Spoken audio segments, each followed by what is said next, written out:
이제 겨울은 지나고 또 봄도 다 지나가고 이제 곧 조금 있으면 무더운 여름날이 다가오겠지요. 많은 사람들이 이 여름날을 대비해서 겨우 내내 살찌웠던 것 빼기 위해서 다이어트 돌입하는 것을 보게 됩니다. 살 잘 뺀 사람들을 쫓아다니면서 물어보는 거예요. 너는 어떻게 뺐냐? 어떻게 뺐냐? 근데 몰라서 물어보는 게 아닙니다. 살 빼는 거 우리 다 알고 있습니다.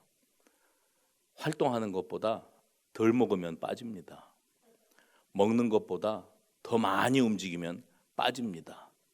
그런데 나 먹고 싶은 거 다 먹으면서 살은 빠지는 방법을 알고 싶은 거지요.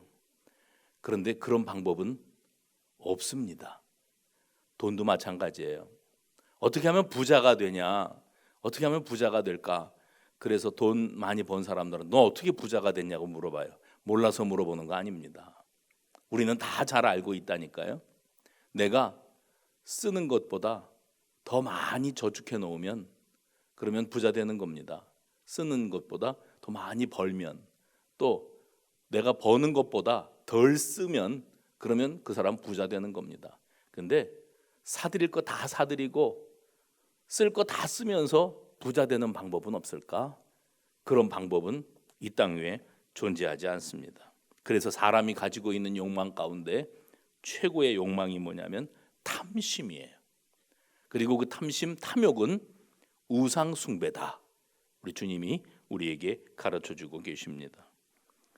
그래서 내가 먹고 싶은 것, 하고 싶은 것 다 하고 그러면서 뭔가를 이루고자 한다면 그것은 과욕이지요. 탐심입니다.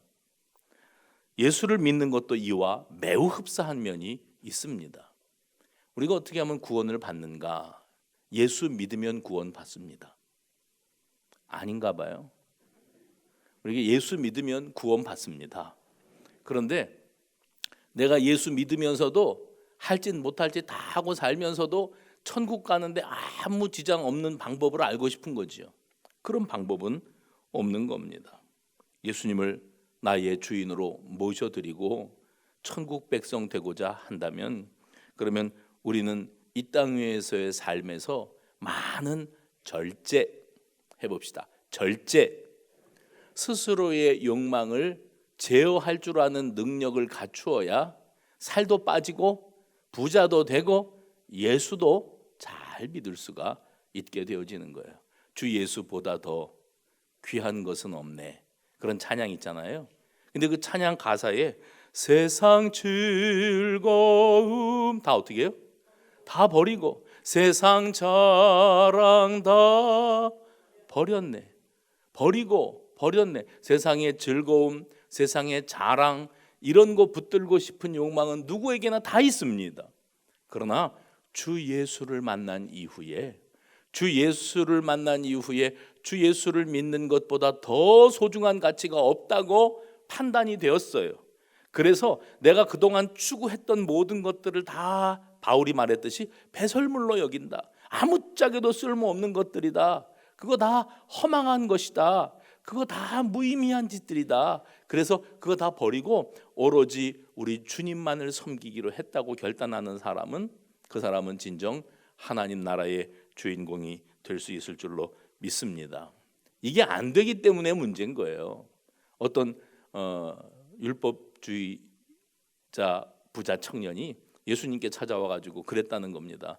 예수님, 저는 어려서부터 율법을 준수함에 있어서 한치의 오점이 없습니다. 난 정확하게 율법 지키고 살아왔는데 내가 천국 가기 위해서 뭐가 더 필요할까요? 그러면 많은 사람들 앞에서 예수님께서 야, 이 사람만 같으면 다 천국 가지, 완전한 율법주의자 아니냐 하고 칭찬해 줄 줄로 알았지요. 그런데 우리 주님께서 말씀하셨어요. 네 가진 것을 다 팔아 가난한 사람들에게 나눠주고 그리고 그 다음에 나를 따르라. 그런데 예, 주님 그렇게 하겠습니다. 천국 가는 것보다 더 좋은 게 어디 있어요? 그리고 자기 가진 거 다 팔았나요? 근심하면서 떠나갔다 그랬어요. 알면서도 못하는 겁니다. 할 수가 없는 겁니다.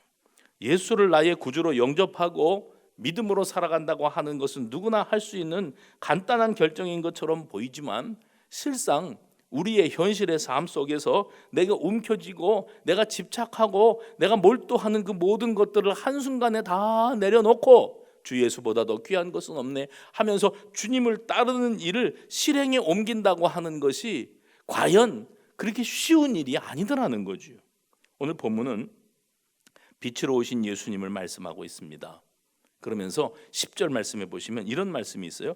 그가 세상에 계셨으며 세상은 그로 말미암아 지은 바 되었으되 세상이 그를 알지 못하였고. 하나님께서 자기들을 만드셨어요.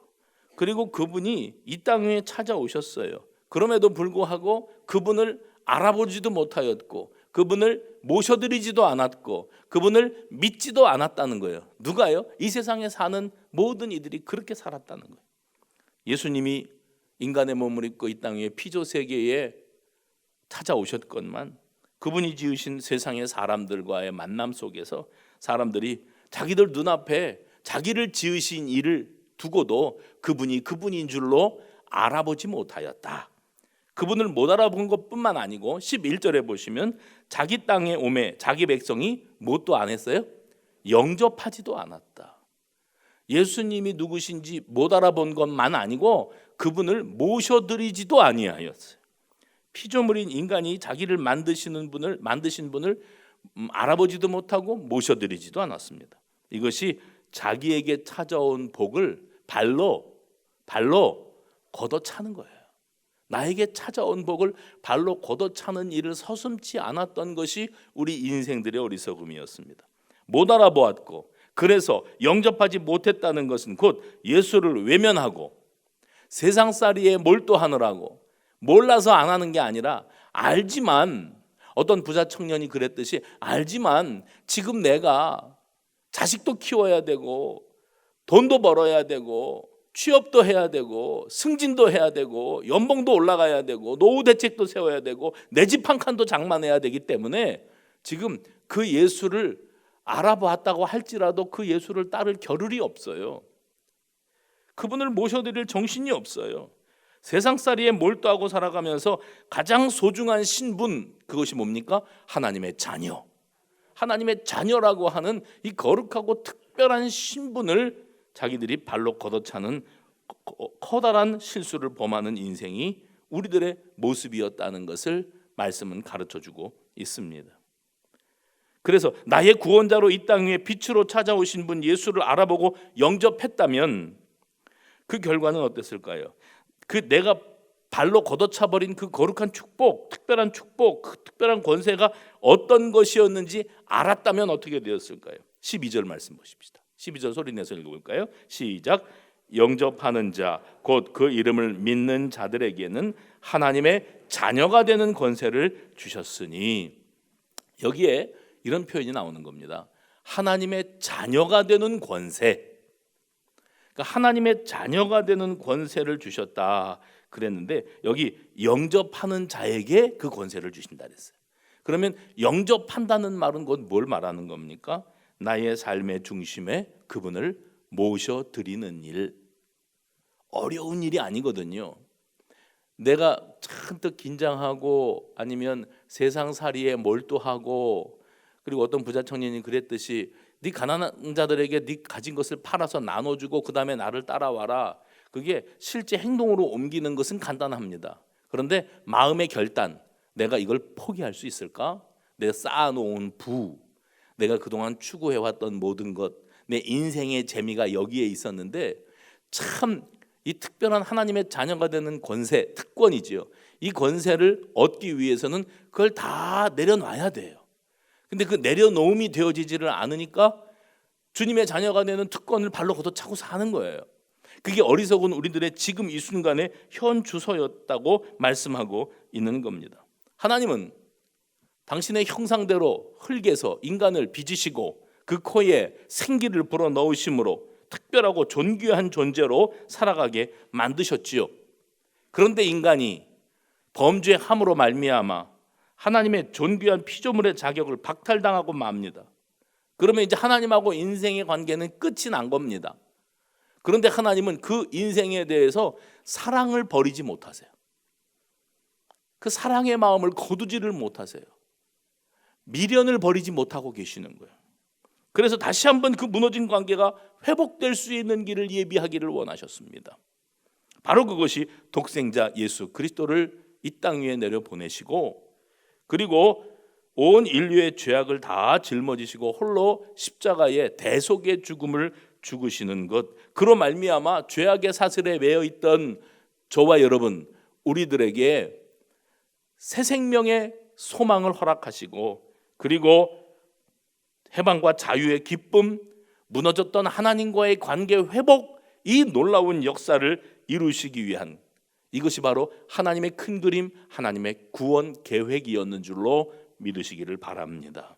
그래서 자기에게 찾아온 복을 발로 걷어찼던 인생은 빛으로 찾아오신 예수님, 나를 살리시기 위하여 내 억만가지 죄악을 대신 짊어지시고 대속의 피, 어린 양의 속죄의 피를 흘려주시기 위하여 이 땅에 오신 그분을 알아보지도 못했을 뿐만 아니라, 그분이 나 때문에 이 땅에 오셨고 나 때문에 십자가에 달려 죽으셨다고 하는 사실을 인정하지도 못하고 살았다는 거예요.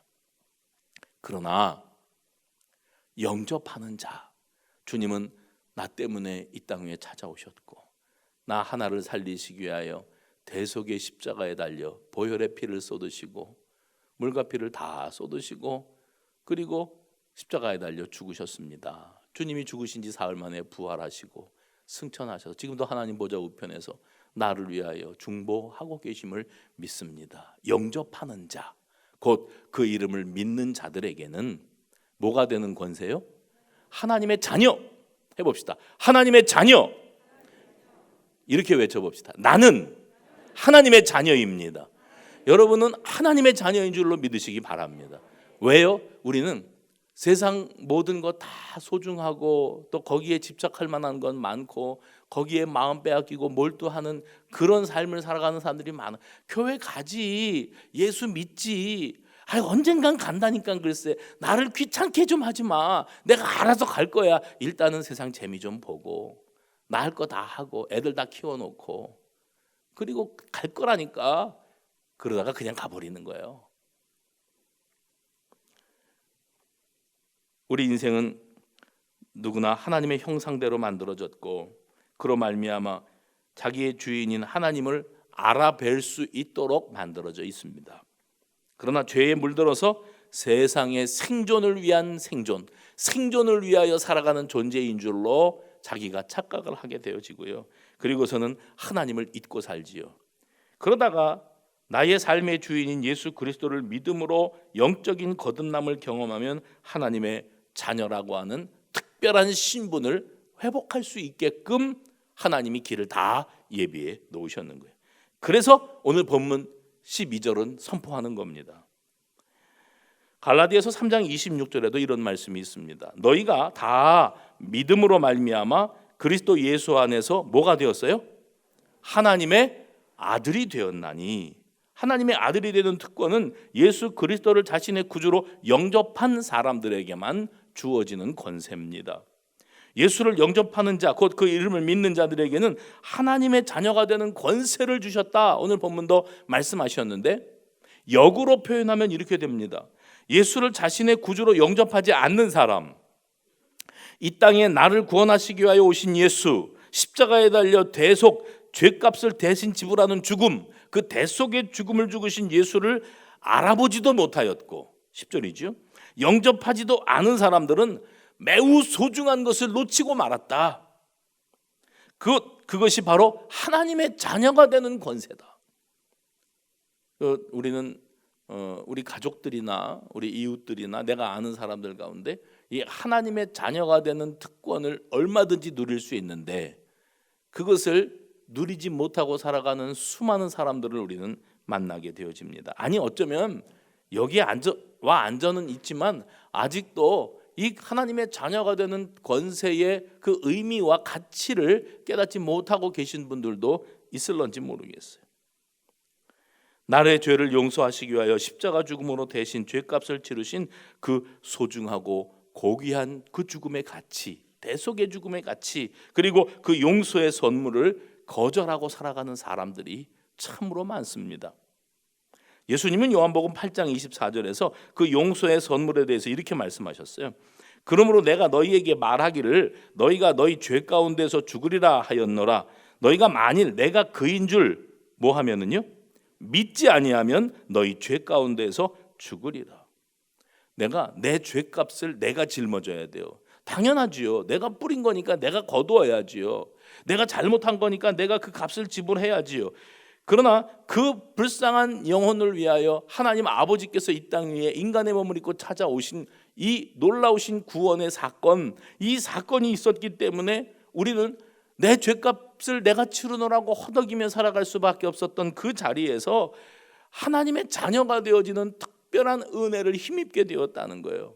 이 사실을 요한복음은 1장에서부터 선언하고 있습니다. 그래서 오늘 본문 그 구절이요. 영접하는 자 곧 그 이름을 믿는 자들에게는 하나님의 자녀가 되는 권세를 주셨다.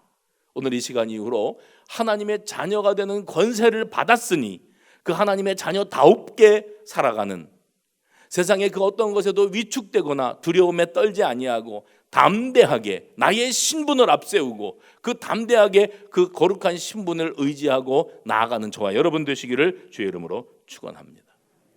어떤 목사님이 교회에서 이 구제, 어려운 사람들을 돕기 위해서 이 구제품을 만들어서 그래서 어려운 이웃들에게 돌리는 일을 하고 있었어요. 가난하게 홀로 살아가는 과부가 있어서 그 집에 찾아갔어요.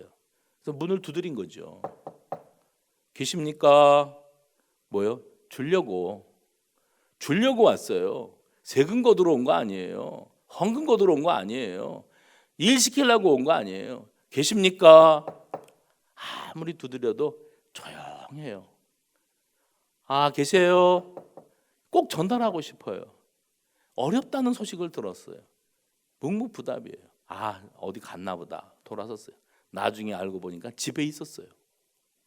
집에 있었는데 왜 그렇게 문을 두드려도 대답을 못했냐 그랬더니 월세를 밀린 거예요. 몇 개월을 밀려갖고 그 집 주인이 수시로 와서 두드리는 거예요. 계세요? 계세요? 아주머니 문 좀 열어보세요. 무슨 말 하려고 왔어요? 돈 달라고. 그러니까 너무 시달리니까 이제 없는 척 하느라고 가만히 있었어요. 근데 뭘 놓쳤어요? 자기를 구호하려고, 가난하고 배고프고 힘들다고 그러니까 도와주려고 들고 찾아왔어요. 뭐 걷어가려고 온 거 아니었어요. 돈 달라고 온 거 아니었어요.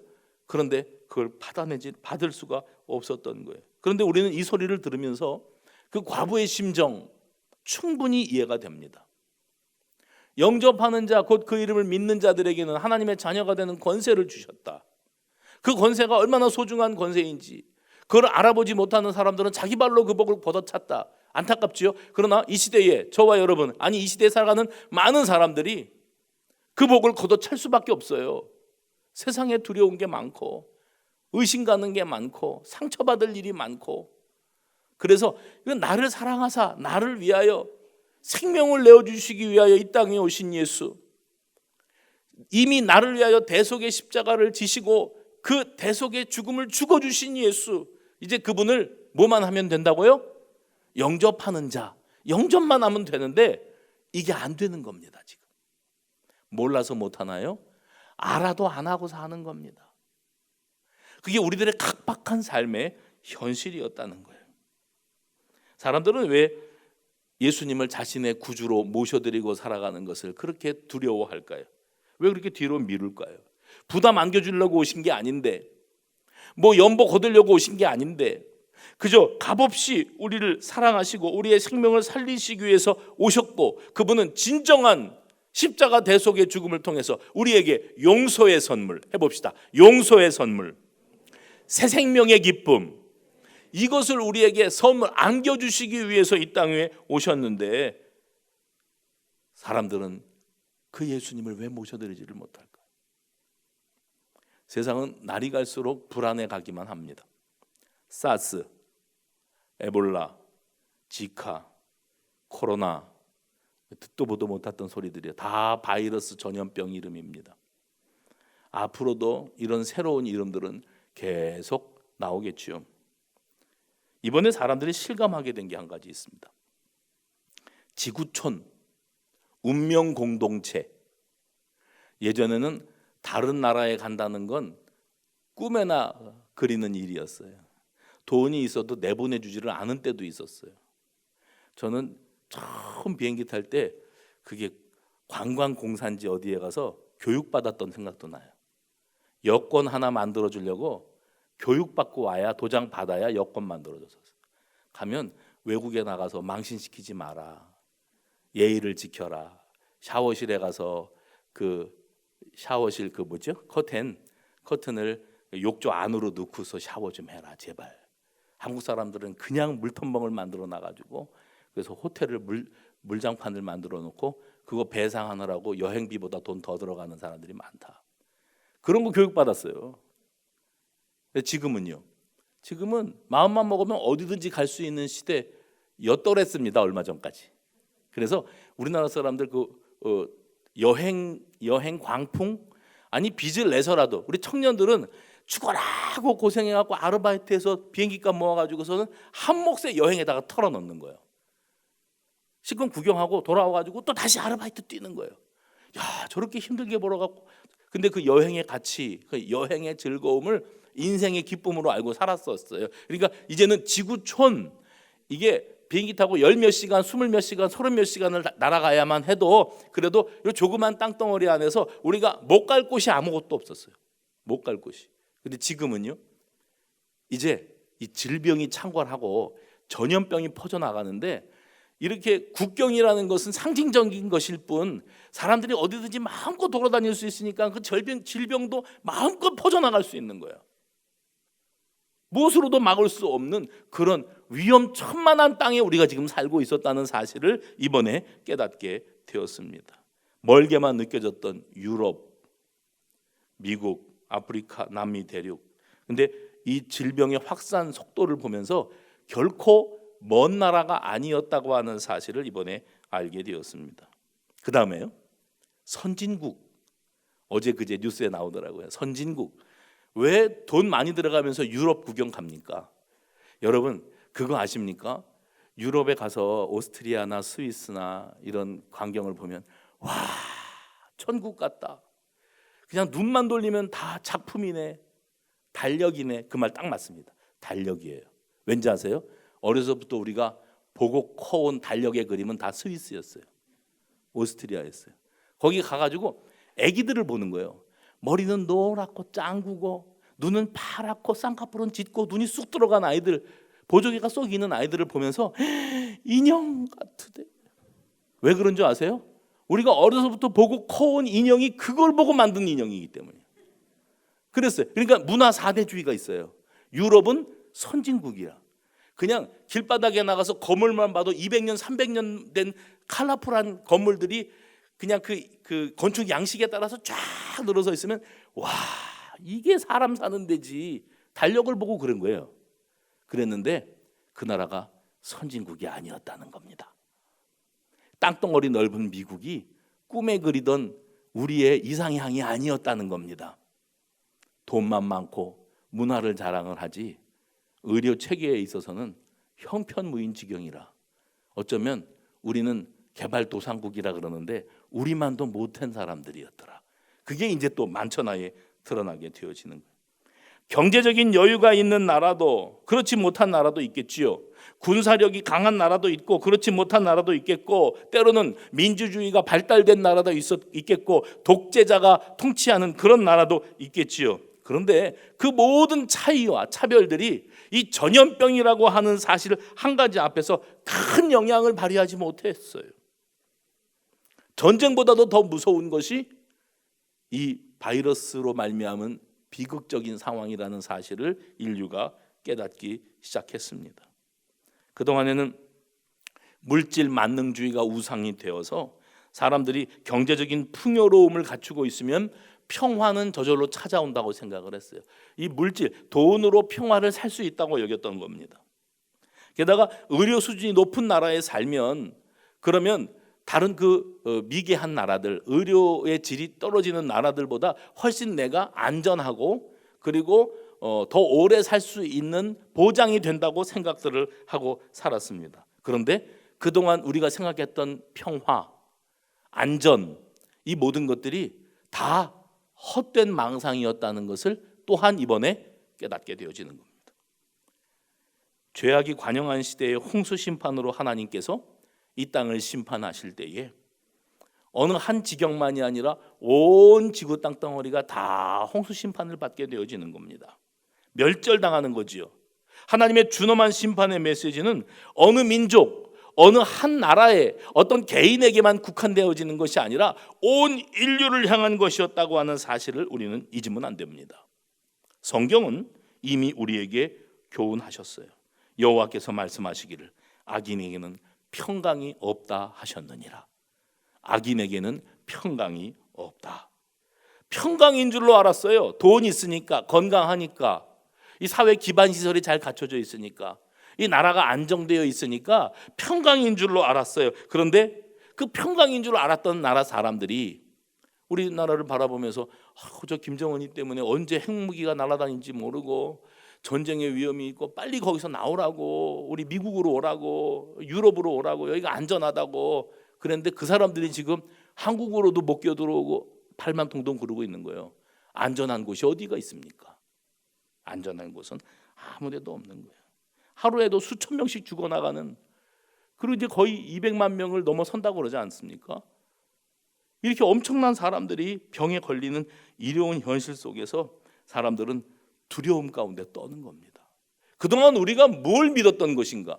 뭘 가지고 우리가 이제는 됐다 하고 살았던 것인가?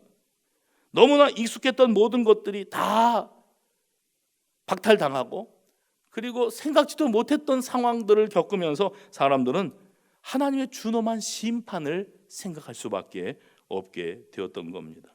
그래서 우리가 그동안에 많이 들어봤던 말씀, 익숙한 말씀이지만 그런 차원에서 다시 묵상해 봐야 될 말씀이 있어요. 그가 세상에 계셨으며 세상은 그로 말미암아 지은 바 되었으되 세상이 그를 알지 못하였고 자기 땅에 오매 자기 백성이 뭘 안 했어요? 영접하지 아니하였으니, 그 다음에가 영접하는 자, 곧 그 이름을 믿는. 그러니까 세상 보통 사람들은 다 그를 알아보지도 못하고 영접하지도 않아요. 몰라서가 아니에요. 알면서도 할 수가 없었어요. 그런데 이제라도 영접하는 자, 곧 그 이름을 믿는 자들에게는 안전입니다. 영원한 생명입니다. 하나님의 자녀가 되는 권세를 주셨으니, 하나님의 자녀가 되는 권세를 주셨으니 그 권세를 받으시기를 바랍니다. 이 한 주간을 살면서 여러분 이 말씀을 꼭 가슴속에다가 담고 사세요. 하나님의 자녀가 되는 권세는 영접하는 사람, 곧 그 이름을 믿는 사람에게 주어지는 권세다. 세상이 어떻게 돌아가고 어디서 어떤 돌발 상황이 벌어져서 우리의 일상을 한순간에 멈추게 하고 그리고 우리로 불안에 떨게 만든다고 할지라도 세상이 줄 수 없는 평화, 세상은 알 수도 없는 평화, 누구에게도 빼앗기지 아니하는, 어떤 바이러스가 창궐하고 어떤 전염병이, 어떤 전쟁이 일어나고 해도 진정 우리에게서 거둬갈 수 없는 진정한 평화, 그 평화가 예수를 믿는 모든 이들에게 약속되었는 줄로 믿으시기를 바랍니다. 그러므로 이제 후로는 우리는 예수님께 나의 과거와 현재와 미래를 다 맡겨드리고 나가야만 됩니다. 그 결단이 오늘 이 시간에 저와 여러분에게 있기를 원합니다. 사람들은 은행에 잔고를 쌓아놓으면 든든해합니다. 보험 들어놓고 든든해합니다. 돈이 있으니까, 돈으로 보상받아 놓을 수 있으니까. 주식 투자 해놓고 그게 오르락 내리락 하면서 어떤 날은 하늘을 날아갈 것 같아요. 아직 그게 현금화돼서 내 돈이 된 게 아닌데 그냥 거기다 걸어놓고 올라가는 거 보면서 이게 얼마야 계산하고요. 곤두박질을 치면 죽을 것 같아요. 살맛이 다 안 나요. 입맛이 다 떨어져요. 얼굴이 흑색이 됩니다. 주식이 떨어졌대요. 그러다 또 조금 회복되면 또 헤헤거립니다. 그리고 살아가는 거예요. 그렇게 살아가는 사람들이 부를 축적하지요. 왜요? 내 그 부요함을 쌓아놓는 것이 내가 살 길이고 내 안전을 보장받는 일이다 생각을 하는 거예요. 그래서 어떤 사람들은 그렇게 부를 쌓아놨어요. 벌만큼 벌었다 이렇게 표현하더라고요. 벌만큼 벌어놓았어요. 이제는 쓰는 것만 남았어요. 내가 죽는 날까지 노후를 편안하게 즐기면서 지금 쌓아놓은 돈을 야금야금 빼갖고 쓰고 살아도 죽는 날까지 다 써도 남을 정도로 많이 쌓아놨어요. 그러니까 마음이 든든해요. 그러나 이제는 알게 되었습니다. 모든 사람은 뭔가 안전을 보장받고 확실한 것을 확보하고 싶어 하지만 그 안전은 내가 쌓아놓는 무언가로 보장되는 것이 아니었다는 거예요. 그렇게 오래오래 살면서 내가 쌓아놓은 자금을 꽃감 빼먹듯이 빼먹어가면서 써도 죽는 날까지 써도 다 못 쓴다고 하고 살았는데, 그렇게 해서 오래 좀 갈 줄 알았는데 아니요. 다른 사람보다 훨씬 먼저 가버리는 거예요. 써보기는커녕 쌓아놓기만 하고 가는 거예요. 그게 어리석은 인생이었다는 사실을 이제 깨닫게 되어지는 겁니다. 그래서 눈에 보이는 것은 잠깐이요, 보이지 않는 것은 영원함이라. 여러분, 하나님의 자녀가 되는 권세를 우습게 여기지 마십시오. 그 권세가 지금 이 시국에 우리가 붙들어야 될 소망인 줄로 믿으시기를 바랍니다. 바울은 고린도 교회에 두 번째 편지를 쓰면서 이 진리를 가르쳤어요. 우리가 이 땅에서 받는 여러 가지 환난과 고통과 시련과 상처와 두려움과 공포가 있다고 할지라도 그것은 크게 우리를 흔들 수 없는 것이, 그것과 비교할 수 없는 지극히 크고 영원한 영광, 지극히 크고 영원한 영광, 하나님의 자녀가 된다고 하는 그 권세의 무게감을 이겨먹을 수 없다는 거예요. 세상이 나를 두렵게 하고 갑자기 가난해지거나 갑자기 병이 들거나 갑자기 죽음이 코앞에 닥쳐오는 이런 현실이 우리 앞에 언제든지 일어날 수 있다는 사실을 깨달았다 할지라도 어떻게 하면 좋으냐, 내가 이 모아놓은 돈 다 써보지도 못하고 죽게 생겼네, 그게 아니라는 거예요. 그런 현실이 찾아온다고 할지라도 하나님의 자녀가 되는 권세, 그 권세는 세상의 그 무엇과도 바꿀 수 없는 무게감이 있는 것이다. 그래서 바울은 말하기를 우리가 바라봐야 될 것은 눈에 보이는 현상이 아니고 오히려 보이지 않는 것이니, 보이는 것은 잠깐이요, 보이지 않는 것은 영원함이라. 보이는 것은 잠깐이에요. 돈 많이 쌓아놨어요. 육신이 건강해요. 자식이 잘 돼서 자랑거리가 됐어요. 사업이 나날이 번성하고 흥황합니까? 아니면 질병이 창궐해가지고 죽음의 공포가 찾아옵니까? 이제 수입이 딱 끊겨가지고 당장 하루 먹고 살 길도 막막합니까? 보이는 것은, 그게 다 보이는 것, 잠깐이요. 보이지 않는 것, 하나님의 자녀가 되는 권세, 그것은 영원함이라. 그래서 사람들 가운데는 이 하나님의 자녀가 되는 권세의 가치를 제대로 깨닫지 못하는 사람들이 대부분입니다. 현실감이 없잖아요. 하나님의 자녀가 된다고 하는 그 권세가 실제로 나를 밥 먹여주는 게 아닌 거라고 여겨지는 겁니다. 그러나 이제는 알아야 됩니다. 지금 이런 시국에서는요, 하나님의 자녀가 되는 권세를 얻었다는 것이, 그 얻는다는 것이 얼마나 급한 일인지, 하나님의 자녀가 되는 권세를 얻는 것이 얼마나 소중한 가치이고 화급한 일인지를 절대로 놓치면 안 됩니다. 우리가 이 땅에서 누릴 수 있는 가장 큰 평화는 예수 그리스도를 나의 구주로 영접하고 언제가 될지 모르는 내 인생의 종말, 그 마지막 순간을 맞이할 준비가 되어 있을 때 그제서야 진정한 평화를 우리가 누리고 살아갈 수 있게 되는 줄로 믿으시기 바랍니다. 하나님의 자녀가 된다고 하는 그 특권을 얻었다고 하는 것은 내 인생길을 나 혼자 걸어가는 것이 아니고 예수님과 함께 동행하게 되었다는 것을 뜻하는 거예요. 우리가 그리스도인으로 살아가면서 예배 꾸준히 참석하고 성도들과의 교제를 유지하는 거, 이게 그리스도인 됨의 전부가 아니라는 사실을 아셔야 됩니다. 생명력이 있는 진짜 그리스도인의 삶, 이게 따로 있어요. 그것은 지금도 살아계신 예수님과의 끊임없는 교통이 이루어지는 삶인 줄로 믿으시기 바랍니다. 우리를 대신하여 십자가에 죽으시기까지 우리를 사랑하시는 그분 예수님은 죽음과 죽음의 권세를 이기실 만큼 완전한 권세를 가지고 계신 분이셨습니다. 그 예수님이 지금도 우리와 함께 하시고 우리에게 사명 주시고 우리의 아픔을 들어주시고 우리에게 거룩한 그리스도인의 삶을 원하고 계십니다. 다시 말하면 예수님은 지금 이 순간에도 말씀을 통하여 우리 모든 그리스도인들과 생생한 교제를 이루기를 원하고 계시며 우리가 믿음으로 그분을 나의 구주로 영접할 때에 그분의 자녀가 되는 권세를 누리고 살아가기를 원하고 계시는 줄로 믿습니다. 백신이 나오려면 1년 반을 더 기다려야 된답니다. 그러면 그거 한 방 맞아 놓으면 이제 뭐 코로나가 아니라 뭐가 돌아도 다 이겨낼 수 있다는 거예요. 그러나 그때까지 뭘로 버틸 것인가? 백신이 우리에게 생명을 보장해 줄 것인가? 코로나가 지나가면 또 뭐가 등장하려는지 모르죠. 불안하기 짝이 없는 인생입니다. 풍전등화. 언제 또 어떤 일로 말미암아 우리가 또 뿔뿔이 흩어지게 되려는지 알 수 없는 그런 세상인 거예요.